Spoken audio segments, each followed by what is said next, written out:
Welcome back to the deep dive. Today we're getting into Lisa Jewell's latest psychological thriller, Don't Let Him In. It just came out, June 24th, 2025. Brand new, yeah. Exactly. And our mission, really, is to unpack this one for you. We're using detailed reviews, analysis, trying to pull out the key insights, maybe some surprising facts. At its heart, it's about three women who kind of unexpectedly get tangled up with this really disturbing con man. And what's so interesting here, I think, is how it's not just suspense for suspense's sake. It really taps into, contemporary anxieties. Right. It blends that thriller tension with some pretty profound character work. It feels very relevant to worries about trust, identity, things we grapple with now. You mentioned those modern anxieties, and they really come through via the characters, don't they? So who are the main people we're following here? Okay, yeah. So first up is Nina Swan. She's a widow, really reeling from her husband Patty's tragic death. Very vulnerable state. Understandable. And that's when Nick Radcliffe pops up. He was supposedly a friend of Patty's, sends a gift. Oh, a condolence gift. Exactly. Yeah. But then correspondence turns into, well, something more romantic, surprisingly fast. Okay. And who else? Then there's Ash Swan, Nina's daughter. She's dealing with her own grief, some mental health struggles too. But critically, she doesn't trust Nick. Not one bit. Ah, the suspicious daughter. Classic. Sort of. She actually starts her own investigation into him. And then thirdly, over in a nearby town, there's Martha. She's a florist married to a guy named Alistair. Okay. And Alistair's behavior gets increasingly weird. Frequent absences, secrecy. Yeah. She starts getting really suspicious. So three separate threads, seemingly, but you get the feeling they're going to connect. Oh, they definitely connect. If you connect this to the bigger picture, the gut punch for the reader is realizing these separate lives, they're all circling the same drain, essentially. That Nick, Nina's new man, and Alistair, Martha's husband, they're the same guy. Ah, okay. Wow. Yeah. And he's got some very dark secrets. It all builds towards this really intense, high-stakes clash where everything converges. It sounds like Jewell uses that multi-perspective structure quite deliberately then, switching between these women. How does that work, having different viewpoints like that? Does it ramp up the tension? Oh, absolutely. Yeah, It's incredibly effective. You feel Nina's emotional fragility firsthand. You see why she's so susceptible to his charm. Makes sense. And then you jump to Ash. She's more grounded, maybe a bit traumatized herself, but she brings this investigator energy. It adds, real-world plausibility. Like the voice of reason, almost? Kind of, yeah. Yeah. And then Martha's perspective is different again. She's got financial pressures, family worries. Her growing doubt feels very rooted in her specific life circumstances. So you, the listener, are seeing this guy's manipulation from all these different angles. And the antagonist himself, Nick or Simon or Alistair, he sounds like quite the piece of work. He really is. He's portrayed as this total chameleon predator. His methods, online, in person, they reveal this chilling sort of layered danger. What's really unsettling, and a key part of the book, is how he tailors his persona to exploit the specific vulnerabilities he finds in each woman. Okay, so given this complex plot, these characters, what are the big strengths people point to? What makes Jewell's writing work so well here? Well, one thing that comes up a lot in reviews is the masterful narration and structure. Jewell's use of interwoven timelines, sometimes jumping back and forth a bit. Right. It builds suspense piece by piece, very deliberately. And she uses these tiny, subtle details. Like, I remember one review mentioning a faint scent of soap being a trigger for a major reveal. Oh, interesting. Those little things. Exactly. It makes the whole cat and mouse thing feel earned, Yeah. Organic, but super effective. It's not just plot mechanics, though, right? What about the deeper stuff, the emotional core? No, definitely not just plot. There's real, deep emotional and psychological depth.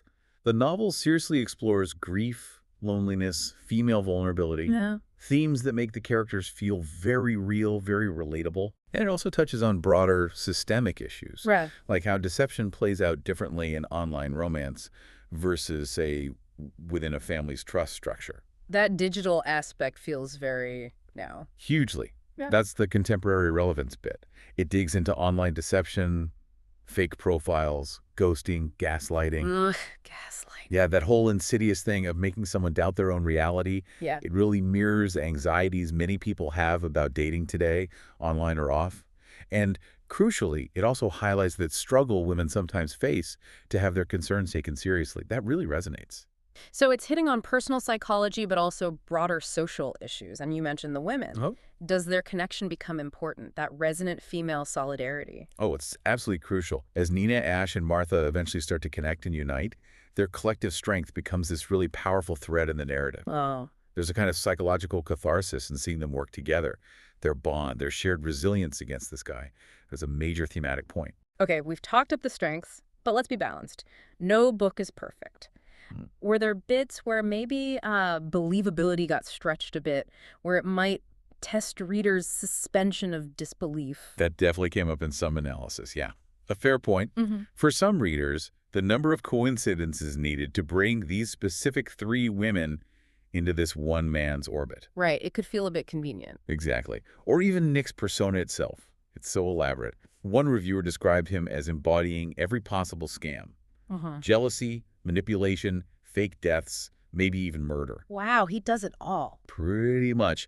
And while that makes him a clear villain, for some it felt maybe a bit overstuffed, a big cliche perhaps, like a collection of antagonist tropes in one person. Okay, I can see that. And the ending, did it satisfy?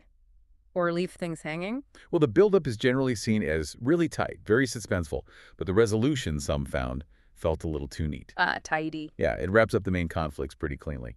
Now, for a lot of readers, that's satisfying. You want closure in a thriller. But others might have preferred something a bit more ambiguous, something leaving more emotional or moral questions hanging in the air for you to think about afterwards. So let's crystallize the main themes and takeaways for you, the listener. Digital deception is obviously huge here. But maybe the deeper insight isn't that it happens, but how it specifically targets emotional gaps, like grief, loneliness. Exactly. That grief and transition-induced vulnerability is key.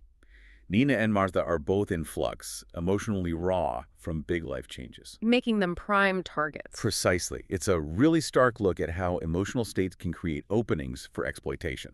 And then there's the flip side, female agency. It's not just that they figure it out. Maybe the real takeaway is how their individual vulnerabilities actually fuel their collective power when they team up. That's a great way to put it. Jewell seems to suggest that shared experience, that solidarity, is the real defense against this kind of sophisticated manipulation. Maybe more so than just individual toughness. Okay, so final verdict time. What's the bottom line on Don't Let Him In? Overall, it's definitely a compelling psychological thriller. It's got good pacing, it's emotionally engaging, and the themes feel sharp and relevant. Jewell's skill with character and layering suspense really comes through. But with those caveats we mentioned. Right. While some plot points might feel a bit convenient, maybe the villain a touch too trope-heavy for some tastes, it absolutely delivers a gripping read. Especially if you like domestic thrillers, complex female leads. Stories that tap into those modern dating anxieties. Exactly. If that's your jam, this is probably one of the summer's top picks.